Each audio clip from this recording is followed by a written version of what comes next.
Bienvenidos. Domingo a las 8:45. Es un gusto estar con ustedes y conversar sobre los hechos más relevantes ocurridos a lo largo de los últimos días y algo de lo que prevemos que puede ocurrir en los próximos.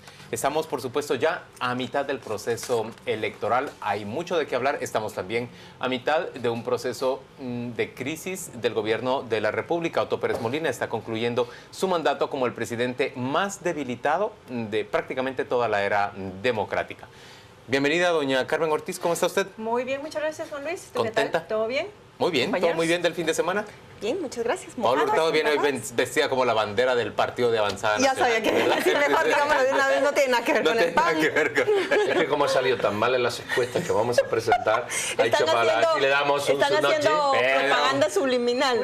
Pedro, que lo tuyo es entre un colorado y un blanco, ahí no. No, es un colorado que se va desvaneciendo. O eres subliminal justo o no. Que se está volviendo rosadito. Se está volviendo rosadito. Muy bien, Pablo Hurtado nos presenta el primer tema para discutir esta noche. Yo quiero poner sobre la mesa, retomar un tema que hemos hablado poco y que a propósito del tema que se publica esta semana en la revista Contrapoder, podemos ampliarlo acá. La renuncia del ministro de Gobernación, Mauricio López Bonilla, según la publicación que nosotros presentamos en esta edición, tiene que ver con Jairo Orellana, el narcotraficante más buscado por Estados Unidos, que fue detenido, capturado en mayo del año pasado. Ya se había pedido su extradición, pero no se le había logrado dar captura. Y cuando el narcotraficante cae preso y fue llevado al cuartel militar de Matamoros, las fuentes a las que tuvo acceso la revista cuentan que entabló una relación de protección y de beneficios para la cúpula de la cartera de Gobernación dirigida por López Bonilla y el ex viceministro Eddie Juárez Prera. El señor que ustedes ven acá es Jairo Orellana. Él fue socio de los Zetas, fue inicialmente un pupilo de los Lorenzana. Yerno del señor Lorenzana. Se convirtió en yerno del señor Lorenzana, del patriarca, el año pasado cuando se casó en Matamoros. Yo quisiera que producción nos pusiera la fotografía donde está él en su celda contrayendo nupcias con Julie Lorenzana, que fue la mujer con la que, se casó. Pero en esta celda de Matamoros, que yo les quiero mostrar las fotografías, el señor Jairo Orellana armó una celda bastante confortable que justo fue desbaratada la semana posterior a la salida de Mauricio López Bonilla. Se encontraron bastantes lujos como lámparas, refrigeradoras, máquinas para hacer ejercicios, que era más que bien el símbolo de ese beneplácito, esa ayuda que obtenía de Gobernación, que pudo haber recibido no solamente protección a cambio de dinero, sino también la facilidad de seguir operando sus redes de narcotráfico acá en Guatemala. Una cosa más, Mauricio López Bonilla cuando salió reiteró a la prensa que él no renunciaba, que el presidente le había pedido que él saliera, pero el presidente nunca aclaró por qué. Y la información que se tuvo acceso es que Estados Unidos reiteró desde hace por lo menos 2 meses la relación que tenía Mauricio López Bonilla con Jairo Orellana y también el señor Eddie Juárez, que lo hacía inviable que él le siguiera al mando de la cartera de Gobernación. ¿Qué vimos después? El desbaratamiento de toda Gobernación, cambios que hemos visto a lo largo de esta semana en la cúpula de seguridad del país. Yo quiero decir algo. Estados Unidos ha venido haciendo una presión muy fuerte y muy sólida al gobierno de Guatemala por el hecho de que no se haya extraditado, ¿cuántos, Paola? 11 meses después de la captura del señor Orellana, todavía no se ha producido su extradición hacia Estados Unidos. Y Estados Unidos ha visto, Washington ha visto de alguna manera como que se empantana en Guatemala el proceso y se le facilita la permanencia aquí al señor Orellana. Los estadounidenses ejercían presión, demandaban que se fuera a Estados Unidos, pero sobre todo demandaban que esta persona pudiera dejar de dominar desde la cárcel, seguir dominando su imperio de narcotráfico. Y por supuesto, parte de ese dominio se refleja no solo en lo que ya ha contado Paola de las comodidades de las que gozaba en una prisión militar en nuestro país, sino además también de las facilidades que él tenía para desde la prisión dar órdenes y cumplir, y que se hicieran cumplir algunas de sus disposiciones. Yo voy a decir una muy pequeña. La pequeña es que cuando fue capturado Haroldo Mendoza, una persona que fue detenida por la Comisión Internacional contra la Impunidad. Por cierto, su detención fue demeritada de alguna manera por Otto Pérez Molina. ¿Se acuerdan que el señor Mendoza era alguien que asolaba prácticamente toda la región de Izabal y una parte de Zacapa, robaba tierras, robaba ganado? Muy bien, cuando cayó Jairo Orellana, el señor Mendoza se encontraba libre todavía. Presuntamente el señor Mendoza se apropió de reses que se encontraban en las tierras del señor Orellana y se las llevó a sus propias tierras. Una vez que los dos estaban capturados, el señor Orellana hace traer a su celda al señor Mendoza, le propina una paliza y es después de ser muy golpeado que es de nuevo trasladado el señor Mendoza a un lugar en donde podía estar seguro. Pero esa paliza que él recibió fue documentada por el sistema judicial guatemalteco, es decir, no es casual. Él fue llevado a ese sitio para que fuera golpeado por el señor Orellana. Mira, yo aquí quiero decir dos cosas. La primera es aquella trifulca que hubo entre el señor Byron Lima y Mauricio López Bonilla, donde el señor Byron Lima controlaba las prisiones. Y cuando eso se diluye, resulta que el propio ministro que debería de controlar las prisiones es parte del problema. Eso es muy grave. O sea, eso es muy grave.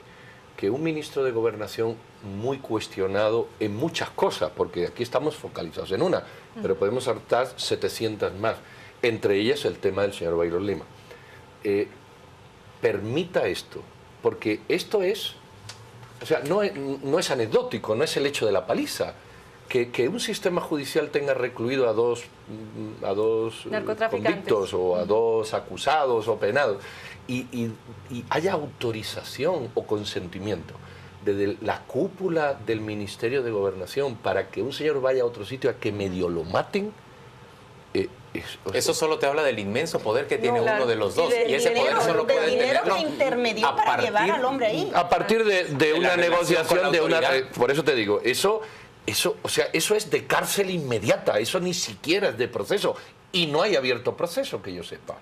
Lo segundo es cómo, y tú lo has dicho, cómo se cae la cúpula de Gobernación entera. Entera. Es que yo llevo diciendo en este noticiero tiempo que Gobernación deberían de haberle puesto en el ojo hace más de 2 años. Yo lo llevo diciendo y solo hay que tirar de esto. Y el problema de este país de corrupción, posiblemente una parte importante ya ha salido entre la vicepresidenta y algunas... Pero el problema aquí de manejo y de asociaciones ilícitas profundas, eso está en Gobernación desde hace tiempo. Yo lo vengo aquí denunciando un día tras otro. Y aquí no ha pasado nada. El señor López Bonilla tenía que estar sujeto a innumerables y serios expedientes judiciales. Solo por esto ya es motivo de uno de ellos. O sea, tú dime a mí, ¿qué garantías tienes tú en prisión donde el responsable político permite, consiente, autoriza o se hace el loco para que tú vayas a que medio te maten? Eso es un crimen de Estado, discúlpenme, eso es un crimen de Estado. Ahora, y hay otras cosas más, como los pajoques y algunas cosas más, es que se nos olvida. Y no hablemos de la Operación Dignidad en Huehuetenango, que hay mucho que estirar. O sea, aquí hay temas más serios que la corrupción, porque la corrupción nos afecta a todos. Pero que te maten a ti o a ti o a ti, te afecta a ti, a ti, a ti. No sé si me explico, es algo de vida.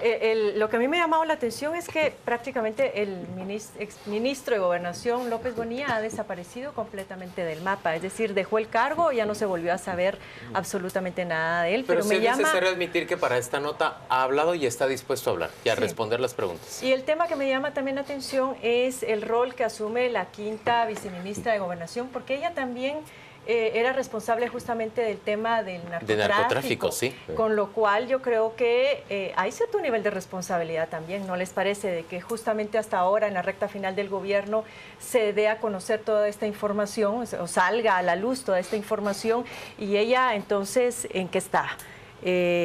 Yo creo que hay que poner también ahí mucha atención a que incluso uno de los invitados, el día que murió el licenciado Palomo, que lo asesinaron, uno de nuestros invitados decía que esta viceministra ha enfrentado por lo menos 12 casos de alto impacto desde que asumió hace relativamente poco tiempo, y que inclusive podía ser también todo lo que está sucediendo parte de una estrategia de desestabilización de su gestión.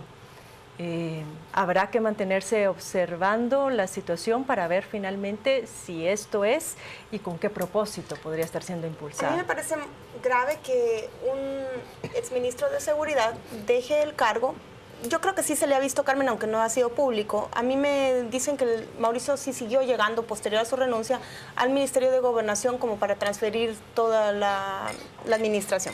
No está desaparecido, de hecho habló para esta nota.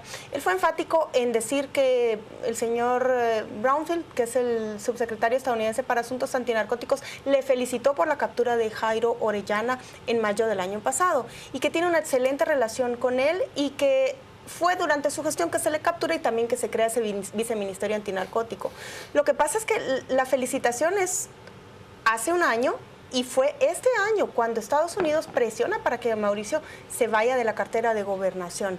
Y creo que tiene todos nos confirman que Mauricio ya no tiene visa. Así como el señor Eddie Juárez tampoco tiene visa. Le cuesta el puesto a toda la cúpula de gobernación. Hay muy poco que defender, pero más allá de eso, creo que no debería solo quedarse contento el país de que se corte de raíz un funcionario tan vinculado a un narcotraficante, sino que se empiece una investigación. Totalmente. Si él se benefició económicamente. Ahí está un punto crucial. Señores, como decíamos el viernes último, ¿por qué razón es la Comisión Internacional contra la Impunidad y la Embajada de Estados Unidos los que han de llevar sobre sus hombros el peso de la lucha A contra narcotráfico y B contra corrupción o contra malos manejos en el gobierno? ¿Dónde están las instituciones nacionales?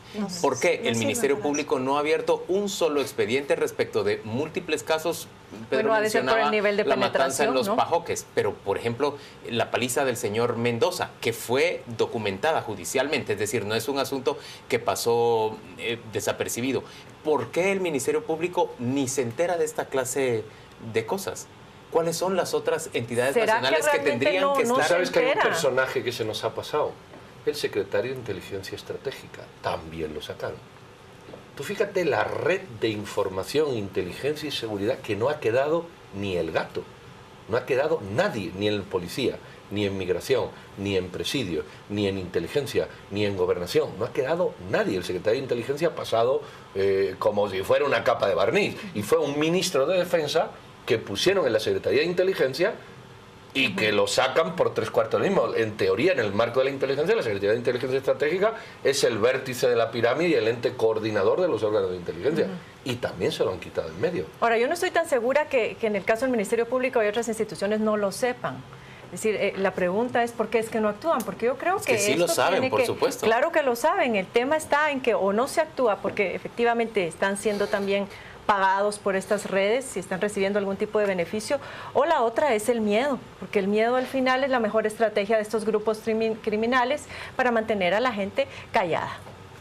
O porque simplemente la otra figura tiene tanto peso político que no quieren ellos entrar a hacer una investigación al respecto o no quieren confrontarla, no quieren de alguna manera enemistarse con ella, que a mí me parece que esa ha sido una pésima, una deleznable tradición de las instituciones guatemaltecas. Yo he visto a fiscales generales sugerir que ellos no quieren tener problema con diputados o que ellos no quieren tener problema con ministros, pero entonces ¿para qué están en su cargo? De todas maneras, te voy a decir una cosa, basta ir al Ministerio Público para ver las condiciones que trabajan los fiscales, que son condiciones deplorables, por muy bonito que sea el edificio, deplorables, con despachos que apenas cabe una silla y debajo 4 cajas, y al lado tienes otro, donde no te pueden recibir para platicar contigo, seas acusado en una sala porque no existe, y donde el salario y las condiciones siquiera para comer son lamentables. Entonces, si tú a un fiscal lo tienes en esas condiciones, le pagas 6.000 que sale y pretendes que se enfrente contra 200 millones de dólares del crimen organizado, evidentemente estás pidiendo imposible. No todo es dinero, pero sí hay otras condiciones de entorno, de promoción y demás. Y yo creo que a lo mejor hay una estrategia en la no persecución del señor Orellana, porque lo quieren extraditar y es mejor no darle persecución nacional, ¿verdad? Pero vamos, eso no quita, estamos de acuerdo, no quita... tuvo proceso acá y su defensa ha presentado varios recursos para que él no se vaya y a Estados Unidos le urge llevárselo. Sí. Era el capo más buscado acá. Vamos a una...